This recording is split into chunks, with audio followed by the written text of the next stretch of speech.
Sir, I'm delighted to take part in this important debate today. Dying is something we all do, but dying well is sadly something that eludes far too many people.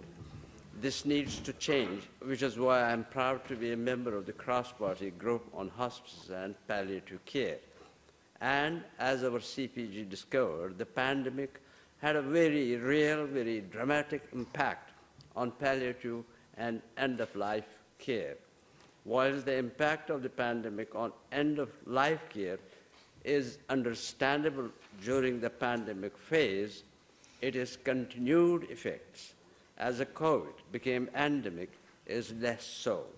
At a recent CPG meeting, we heard that accessing out-of-hours service remains diabolical. A carer took over 20 hours to get through to the 111 service during a weekend just to discuss medication. It is little wonder, therefore, that 1 in every 14 patients attending A&E department is end-of-life. We need to drastically improve end-of-life services in the community so that patients, carers, and care homes are not forced to access acute health services, which is why I am extremely grateful to all those who participated in our inquiry and why Welsh Conservatives have tabled this motion today.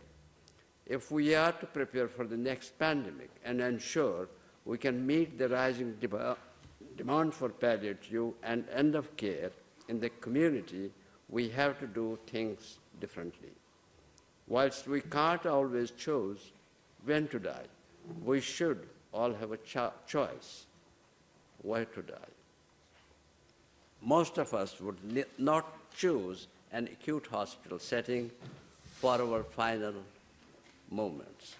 Was the COVID-19 pandemic led to a third more people dying in private homes? Witnesses to our inquiry pointed to the fact that accessing palliative care was sometimes impossible. Patients and their families were often isolated, and end-of-life became more traumatic than it needed to be. Marie Curie evidence was telling in that they pointed to the fact that in 75% of deaths at homes, patients did not get the care needed. This was despite the heroic efforts of local hospices at home and community palliative care teams. These teams went far above and beyond to provide much needed care during the pandemic. And I would like, at this point, to place on the record my thanks to all those teams for their care and dedication. But we should not have to rely upon the goodwill and stellar efforts of dedicated staff going the extra mile. We have to ensure that we have a well-funded, adequately resourced, and staffed system of community-based palliative and end-of-life care. This is not what we have at the moment. Our CPG has been told that far too many frontline workers are struggling with exhaustion, burnout, and the emotional toll of providing care through the pandemic. And the demand on the staff are set to skyrocket in the coming years. Who knows what will happen if H5N1 makes the jump from birds to humans.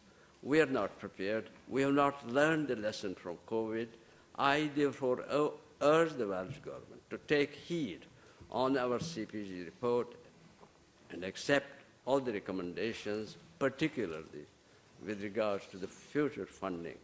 Diolch yn fawr.